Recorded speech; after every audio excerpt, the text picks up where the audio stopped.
Familie, ek wil julle neem na 'n dag in my lewe wat ek nooit, maar nooit sal vergeet nie. Die jaar 2006 speel Suid-Afrika teen Australië cricket.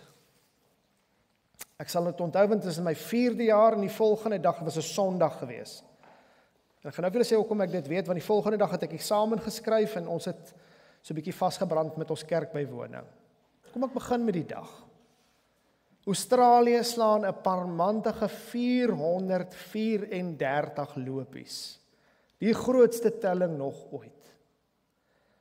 En nadat hulle daai enorme telling op die bord gesit het, ek sal nooit daai oomblik vergeet toe daai, selfs die wat is die Afrikaans vir 'n maskot? Die gelukbringer. So 'n hand, so moedeloos net daar so op die trappie sit en die mense in totale oomblik van verval en moedeloosheid en dit is verby en ek sien net glad nie hoop nie. Was julle daar? Onthou julle dit? Kyk julle cricket? Ok, maar dan moet julle maar 'n goeie storie glo. En hier kom die Suid-Afrikaanse kolvers en Herschel Gibbs begin lostrek en die lopiebord hardloop en die lopiebord hardloop en ewe skielik begin daar so 'n oomblik van hoop kom dat jy dink, hey, ons het dalk 'n kans. Wag so 'n bietjie. Ons het nog by ons koshuisvader het ons nog die dag gaan eet en ons moes gereed maak vir kerk. En die lopiebord hardloop en nou raak dit 'n spanningsvolle wedstryd wat jy lyk of jy 'n jockey op 'n perd is wat jy hierdie TV kyk. En op 'n stadium toe word die vraag nog gevra van gaan ons kerk toe. Hoor ek nou die dominee is lede, my mede HK-lede vra gaan ons kerk toe. En my eenvoudige antwoord is die Here sal verstaan.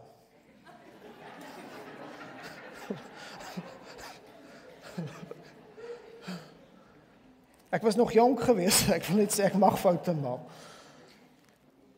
En die volgende oomblik hier raak dit op 'n stadium dat ons in die laaste oor is en vraggies ons staan op die punt om die wedloop te kan wen. Die potensiaal is daar. En Makai Mtini moet die een bal, die laaste bal omtrent die 2 laaste bal moet hy nog, en ek was nog nooit in my lewe so trots op hom of so dankbaar dat iemand 'n enkel loopie gehardloop het nie. En daar trek Herschel Gibbs los en hy slaan die laaste, nee, dit was Boucher geweest. En hy slaan die laaste 4. In Suid-Afrika wen 438 lopies, nog nooit so baie lopies in een wedstryd. Onthou julle dit? Nou die rede hoekom ek hierdie storie vir julle vertel is nie omdat ek die grootste sportsaanhanger is nie, maar om vir julle te vertel hoe beweeg ons van totale wanhoop na totale euforia en dankbaarheid en blydskap. Hoe jy gaan van 'n plek waar jy so moedeloos is, so kragteloos is, so donker is, na 'n plek van totale verligting en vreugde, net so. En dit is wat ons in die kruis beleef, waar Jesus sterf, maar weer opstaan, en hoeveel meer nie die opstanding nie. En dis hoekom ek vir julle nou ook wil vra. Dink bietjie aan plekke in jou eie lewe, gaan leef jou eie storie, plekke waar jy op die donkerste plek in jou lewe nog was, 'n plek waar jy nie kans gesien het vir die lewe, of dit nou 'n depressie was, en of dit nou 'n geweldige verlies was van 'n familielid, en of dit die donkerte van die omstandighede om jou is, en of dit nou 'n siekte was. Dink aan daai donker plek. En die rede hoekom ek julle terugneem na daai donker plek is, donker plekke bly nie vir altyd nie. Donker toestande bly nie vir altyd nie. Donker wolke bly nie vir altyd hang nie. Ergens breek die lig deur. En vandag wil ek graag met julle teks deel, 'n aangrypende teks uit die Ou Testament, wat julle gaan help om iets te verstaan van Jesus. Ek gaan baie min in die Nuwe Testament aanraak, en ek gaan nou vir julle sê die rede hoekom. Het is nie oor dat ek bang is om te preek oor die opstanding, ek het al baie gepreek oor die opstanding, en dit is 'n wonderlike teks. Die Bybel is vol daarvan, maar om vir julle te wys waarom Jesus opgestaan het. Om die waarom vraag te verstaan, waarom is hy opgewek uit die dood? Waarom het jy hoop vir hierdie dag? En waarom sal jy altyd hoopvol die toekoms kan ingaan? En waarom jy nooit ooit weer in 'n plek van totale moedeloosheid, donkerte, jouself ooit weer hoef te begeef nie, want die lig het opgegaan en die lig skyn in die duisternis en die duisternis kon dit nie uitdoof nie. En ek wil vir julle vra om julle Bybels oop te maak by Jesaja 65 vers 17.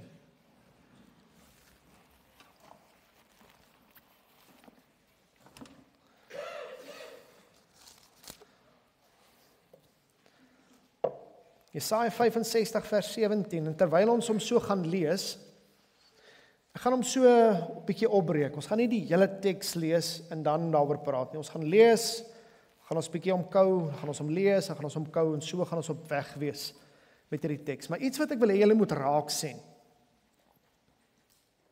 is 'n patroon wat jy in Jesaja optel. Oordeel hoop, oordeel hoop, oordeel hoop, oordeel hoop, oordeel hoop. Hoop, hoop, hoop, hoop. Van die begin af, van die eerste bladsy op Jesaja, sien jy heeltyd hierdie ding oordeel en hoop, en dan aan die einde van die boek eindig dit met hoop. Wat sien jy in die kruis? Oordeel en hoop. Die oordeel word totaal uitgegiet op Christus die Vrydag, en as hy die Sondag opstaan, is dit die oopbreek van totale hoop. En dit is baie goed vir ons om mooi te besin, waarom het Christus gesterf? En dis twee prentjies wat ek wil hê julle die hele tyd moet sien. Dis van en na, van en na, van en na. En julle het al daai prentjies ook gesien, before and after. Dis wat ek wil hê julle moet heeltyd aandink, is die prentjie voor die tyd en die prentjie na die tyd. So as ons vers 17 lees, kom ons hoor hierdie woorde. Ja, ek gaan 'n nuwe hemel en 'n nuwe aarde skep. Aan die vroeëre sal nie meer gedink word nie. Dit sal nie in mense se gedagtes opkom nie. Ek gaan 'n nuwe hemel en 'n nuwe aarde skep. Aan die vroeëre sal nie gedink word nie. Dit sal nie eers in die mense se gedagtes opkom nie. Belangrik om hierdie te sien. Die eerste prentjie wat ek wil hê julle moet sien is van skepping na herskepping. God skep, in die woord wat gebruik word is bara. Bara is die woordjie vir skep. Dis nie vorm of mooi maak of nie meer. Bara beteken God praat en uit sy mond uit reageer uit gehoorsaamheid wat ook al hy beveel het. As God skep in Genesis, dan bara hy. Hy praat en dit spring tot orde, dit spring tot die skepping, dit ontstaan. En dan sien ons dat die prentjie wys vir ons hoe dit totaal verdorwe, verrenoveer, afstootlik geword het. En nou kom dieselfde God wat sê, kyk, ek gaan 'n nuwe hemel en 'n nuwe aarde skep, en belangrik wat hy nou sê, aan die vroeëre sal ek nie meer dink nie. Wat sê die teks hierso? Die vroeëre wat gebeur het, al ons dergelike sondes, alles wat ons verkeerd gedoen het, al die pyn van die verlewe, elke stukkie verraad wat ons gepleeg het teenoor God, elke aspek van ons lewens wat in rebellie teenoor God staan, die oomblik toe God sê, tetelestai, dit is volbring. Die God van die Nuwe Testament kom en hy herskep, hy maak iets nuuts, hy maak ons nuut, hy maak die wêreld nuut, hy maak die hemele nuut, hy maak dit soveel beter as wat dit in die eerste plek was. En dit is wat ek dink die hoop vir ons van vandag is dat ek is nie meer my vroeëre self nie.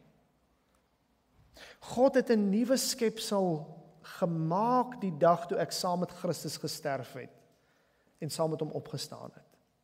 Jy is ook 'n nuwe skepsel. Jy is ook nuut gemaak. Jy is ook vars gemaak, goed gemaak. Want hoor mooi as God skep, die woorde wat hy gebruik as hy sê dat hy goed geskep het is miot tof. En miot beteken vrek goed, bitter goed, baie goed, uitsonderlik goed geskep. Maar wat kom doen hy nou? Hy kom herskep ons, miot tof, bitter goed. En daarom is dit so belangrik, 2 Korintiërs 5:17, ons is 'n nuwe skepsel, ons is nuut gemaak. En ek wil graag vir julle vra, dink julle aan julleself as nuwe skepsels? Dat die ou vlees gesterf het en 'n nuwe mens opgestaan het? Of is jou verlede nog steeds besig om jou wakker te hou in die aand? En dit is belangrik dat jy dit in gedagte neem. Want hier sal jy die onderskeid. As jou vlees jou herinner waar jy vandaan kom, moet jou gees jou herinner waartoe jy op pad is. Jy is nie meer 'n vroeëre self nie. Ons almal het foute gemaak, ons almal het gesondig, ons almal het kort geskiet, maar in Christus is ons 'n nuwe skepsels. En vir daardie rede het hy opgestaan. 'n Tweede gedagte wat ek saam met julle wil lees. Kom ons lees vers 18 en 19. Maar wees bly en juig vir altyd oor wat ek gaan skep. Ja, kyk, ek gaan Jerusalem skep as iets om oor te juig en haar volk tot 'n vreugde. Ek sal oor Jerusalem juig en oor my volk bly wees. En haar sal ek die klank van gehuil nie weer gehoor word nie. Ook nie die klank en die geroep om hulp nie. En voordat ek daai teks vir julle verduidelik, mans, kan ek gou met julle gou gesels. Wie van julle het gehuil op die dag toe jy jou bruid gesien het? Kan ek gou sien hande op? Jy hoef nie skaam te wees nie. Baie dankie vir jou braafheid. So dit is basies ons twee. Goed. Het ons voor die tyd gehuil en hulle na die tyd gehuil? Ek verstaan nou nie. Maar julle het daai prente al gesien, daai mooiste van oomblikke as die bruidegom daarvoor wag en sy bruid kom aangestap en ewe skielik sien jy dat hy oorstelp is met vreugde oor sy bruid. Dankbaar, né? Het julle dit al gesien? Dis mooi tog. Wat interessant is dat die woorde vreugde en blydskap in hierdie teks 3 maal herhaal. In die Bybelse manier om vir jou te sê, lees hierdie in 42 bold underline en in groot pitch, is om 'n ding vir jou 3 keer te herhaal. Vreugde en blydskap, vreugde en blydskap, vreugde en blydskap, vreugde en blydskap. En nou die vraag is ons regtig waar mense van vreugde en blydskap, mense wat hulle verheug in die nuwe toestand van ons bestaan, en waantoe alles op pad is, in die telos van dit alles, telos beteken einde. Waantoe is alles op pad? Dit gaan nie net oor die eindes na ons toe op pad nie, maar ons is ook op pad na die einde toe. En soos 'n goeie atleet wat moet begin opgewonde raak as hy die wenstreep sien, want pyn en lyding en swaar kry, gaan ernstig klaar kry, want ek sien die wenstreep, behoort ons mense te wees wat die meeste vreugde en die meeste blydskap in hulle lewe beleef. Nie as insidente nie, maar as 'n toestand. As 'n konstante toestand, want die Here het waarlik opgestaan. Hy sit vandag waaragtig nog op die troon en hy sal waaragtig nog weer terugkom. Is julle mense van vreugde en blydskap?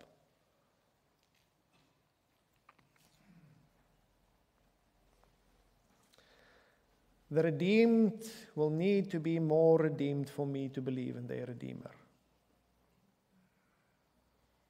Dit is wat Nietzsche gesê het. Ons moet daai part begin speel van mense wat borrel van vreugde. En hoor mooi, hier is ons iets aangrypends wat ek vir julle wil sê. Hoekom moet ek net nou begin met die beeld van 'n bruidegom wat wag op sy bruid? Want die teks sê vir julle dat God self verheug sal wees oor sy bruid. God self sal vreugde beleef en blydskap beleef oor ons. Hoekom? Want dit wat hy goed gemaak het, sal uiteindelik weer wees wat dit moes wees. Van Genesis 3 af het God bitterlik hard gewerk om ons uiteindelik te bring by daai plek van totale herstel, totale hervulling. Gaan lees die Bybel oor hoe hard het God gewerk om dit te bewerk. En uiteindelik is daai punt bereik aan die kruis toe Christus opgestaan het en die nuwe skepsel opgewek is. Vreugde wat God beleef oor dat die verkeerd van die lewe uitgewis is. Wil julle 'n bietjie uitdaag? Vandag is een dag waar ons sê ons vier die opstanding. Hoe vier jy die opstanding van ons Heer die ander 364 dae van hierdie jaar? Ek wil julle uitdaag om regtig waar met vreugde en blydskap die lewe aan te pak en te sê, ek leef want my losser het opgestaan. Because he lives, I can face tomorrow. Met daai vreugde die lewe aan te pak. Om regtig te beweeg van verlies, van verkeerd, van stikkend na regtig ongelooflike vreugde. En hier is iets wat ek wil hê julle moet mooi aan dink. Wie van julle het al in 'n sport deelgeneem waar of jy in 'n span deelgeneem het waar jy gewen het of jou span het fisies gewen? As jy 'n Bloubal ondersteuner is, sal jy nie weet waarvan ons praat nie.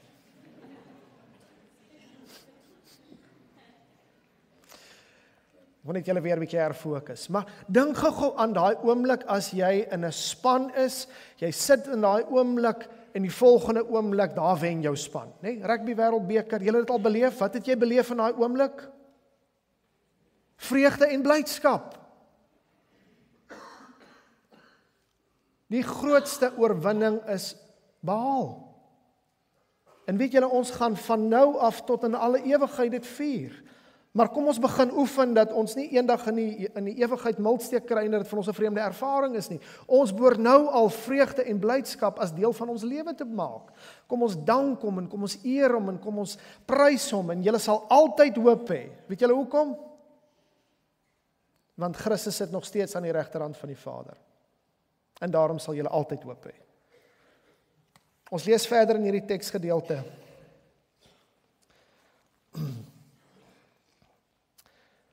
Vers 20.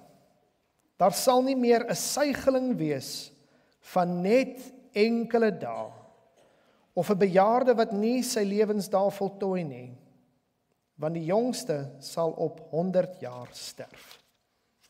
En wie nie 100 jaar bereik nie, sal nie as 'n vervloekte beskou word nie. Hoe klink hierdie in julle ore? Vreemde teks? Sonder om julle hande op te steek, wie van julle die pyn van 'n miskraam al beleef? Sonder om jou hand op te steek, wie van julle het al die pyn van 'n kind wat te vroeg sterf beleef? Sonder om jou hand op te steek, wie van julle het al 'n diep geliefde aan die dood afgestaan? Wie van julle ken die pyn van wat dit is om by 'n graf te staan?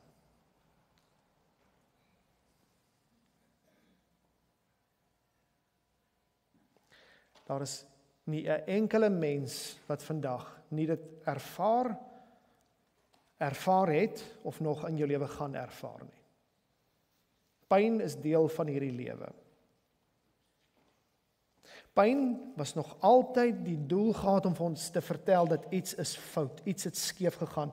Pyn se doel is om vir jou te sê, iets is fout. As ek my hand op 'n plaat sit, is die doel daarvan, van pyn om my te sê, pas op, iets is fout. En wat is die hoop wat ons het? Want toe alles op pad is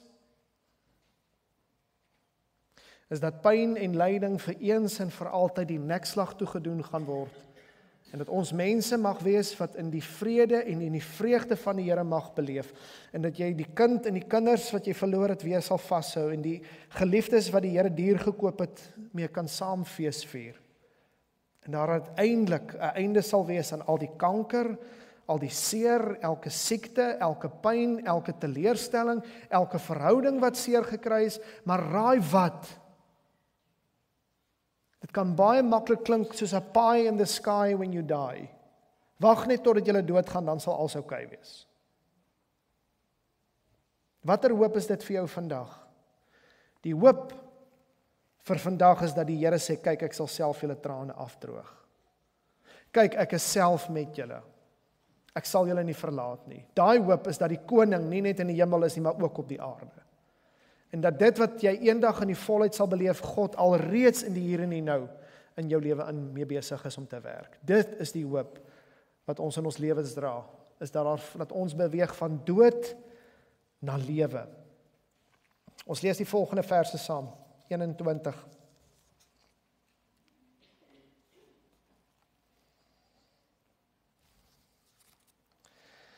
Hulle sal huise bou en bewoon. Hulle sal wingerde plant en die vrugte daarvan eet. Hulle sal nie bou sonder 'n ander dit bewoon nie, of plant sodat 'n ander dit eet nie. Want soos lewensdae van 'n boom, sal die lewensdae vir my volk wees. Die arbeid van hulle hande sal my uitverkorenes self geniet. Hulle sal hulle self nie te vergeefs vermoei nie. Hulle sal nie kinders verwek vir 'n vreeslike lot nie. Want hulle sal 'n geslag geseëndes van die Here wees en hulle nakomelinge saam met hulle. Kom ons kou gou oor daai ene. Wie van julle het 'n besigheid wat gevou het? Het al opgebou en verloor? Wie van julle het 'n huis gebou en die vloedwaters of wat ook al het dit weggesvee? Wie van julle het jare lank gewerk en weggesit en is in 'n oogwink weggevat? Wie van julle het al beleef hoe jy bou, maar dit nooit kan self geniet nie? Wat is die doel van werk? Die doel van werk is uiteindelik om dit te geniet. Hoekom skep God die skepping? Omdat hy verveeld was. God skep die skepping dat hy dit kan geniet. Die doel van sy werk was uiteindelik om te sê ek geniet dit. En jy hoor hierdie twee verse, in die een kant kom jy en jy hoor prediker wat geweldig negatief is oor wat is die lot van dit, wat is die uiteinde van dit alles? Dit help niks, alles kom tot niks, sê die prediker. Jy werk, jy bou, maar iemand anders gaan dit geniet. Dis hoekom ek sê ding het, ek drink my wyn met my huidige vrou, want die volgende man gaan nie my wyn drink nie. Want ek wil dit geniet. Maar dink maar bietjie, wat vat jy saam hemel toe? Vat jy jou besigheid, vat jy jou plaas, vat jy jou empire, kan jy dit ooit geniet? Iemand anders gaan dit geniet. Daar's nie een besitting wat jy nou het wat nie aan iemand anders gaan behoort ergens in jou lewe nie. Daar's nie een ding wat jy nou besit wat nie aan iemand anders gaan behoort nie. Is dit waar? Alles kom tot niks. En nou kom die teks en sê nee. Dis nie hoe dit gaan wees nie. Dink aan die pyn, hy praat hier van kinders. 'n saad, 'n 2-sel saad kom by mekaar uit en vorm 'n embrio en word 'n mens. Dink aan die teleurstelling as jou kind dood is. Dis waaroor hierdie teks praat in vers 21. Het so lank gewerk, soveel pyn beleef en dis die 2 F-woorde wat ek wil julle wil gee. Dis nie 'n vloekwoord nie asseblief. Maar die een is frustrasie. Dink aan die frustrasie wat jy beleef as jy iets opbou en dit word net weggevat. Of jy kan dit nie kry nie. Jy probeer om 'n kind in die lewe te bring, maar ek kry dit net nie reg nie. Ons het al alles probeer. Hoor julle die frustrasie? En dan die tweede F is vitaliteit. Kom tot niks. Hoor julle dat die lewe dan nie sin het nie? Nou kom die teks en sê, by die Here gaan dit nie so wees nie. Die Here sal die frustrasie wegvat in die vitaliteit van die lewe, die nikseggendheid deurdat hy vir ons intrek, dat ons vrugdraand sal wees soos 'n boom wat by water geplant is en wat 12 keer in 'n jaar kan vrug lewer en daar sal vrug op ons arbeid wees. En weet julle wie dit gaan geniet? Jy gaan dit saam met die Here geniet. Jy gaan die voorreg hê om nie soos 'n bokser te wees wat in die lug slaan nie. Dis wat hierdie teks sê, waartoe Christus ook vir ons gesterf het in hierdie tyd, is dat my lewe nie sinneloos is nie, maar juist sinvol is. En dat ek betekenis mag kry in die hier en die nou. En weet julle wanneer is dit? Dit begin vandag. Jou lewe is nie vrugteloos en frustreerd as jy besig is met die dinge van God nie. As jy nou begin om die saad van die ewigheid in mense se harte te saai, sal daar 'n groot oes wees en jy sal dit saam met die Here kan geniet. Maar dis daai spel wat ek vir julle vra, speel julle die tydelike spel of die ewige spel? As jy in die hier en die nou wil geniet, belê in die hier en die nou. Maar as jy in ewigheid wil geniet, belê in sake wat in die ewigheid daar sal wees. Kies jou spel. Wil jy dit nou lekker hê of wil jy dit in ewigheid vreugde saam met God kies? Kies waar jy gaan belê. En dan beweeg ons na vers 22, 23.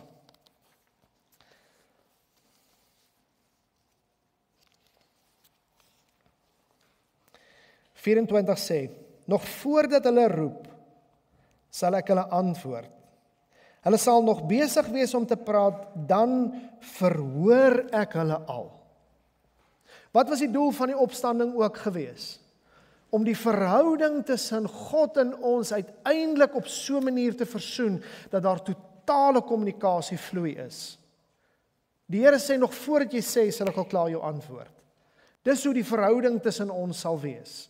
Dis die vorm van herstel. Dat jy soos Adam met God kan wandel in die tuin.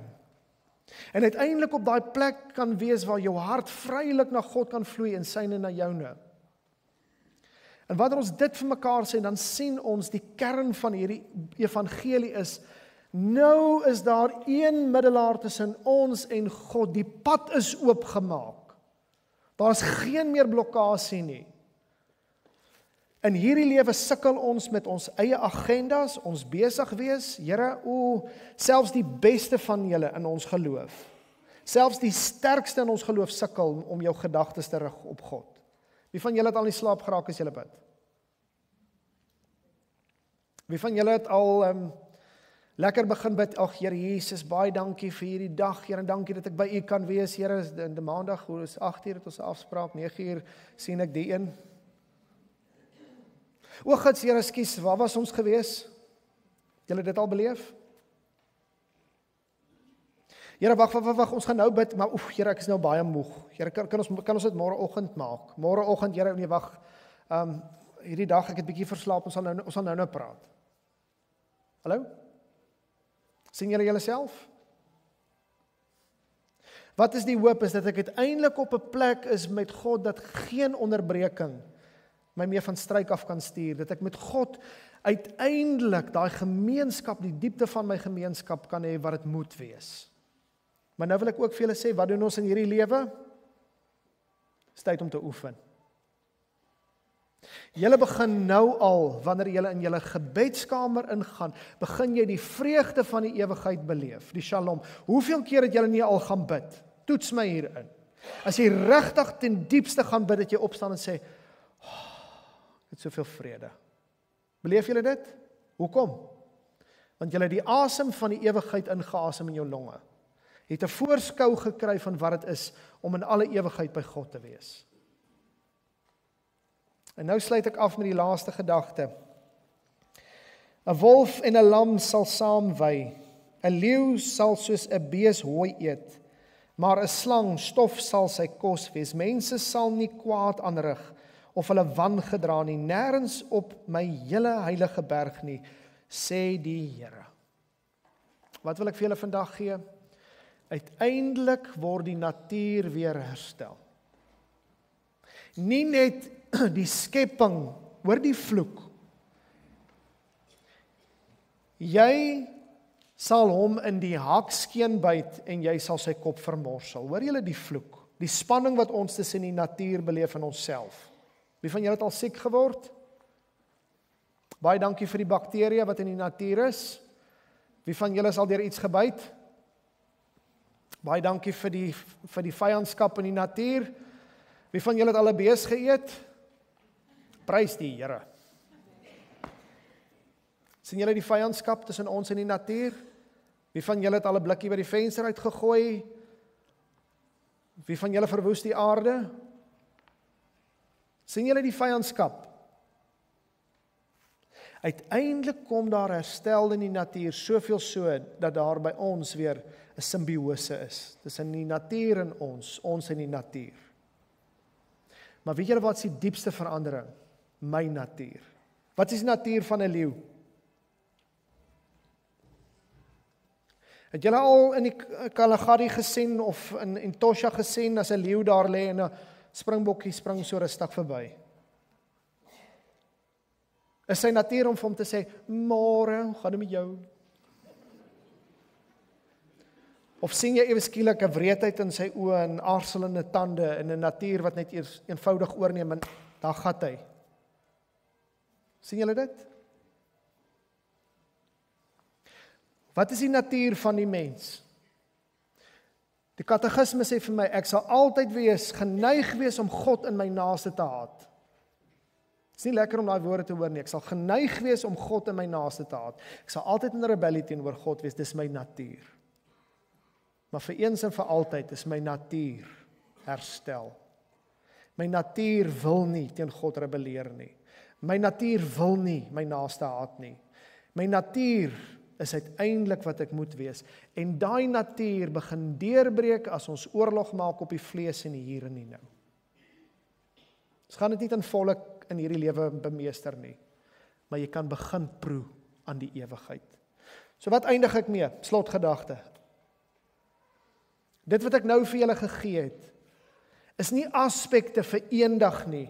Dis aspekte wat ons nou al in die opstanding moet begin sê en te sê, Here, maak dit deel van my lewe. Maak dit deel, help my om oor te beweeg van verlies na vreugde.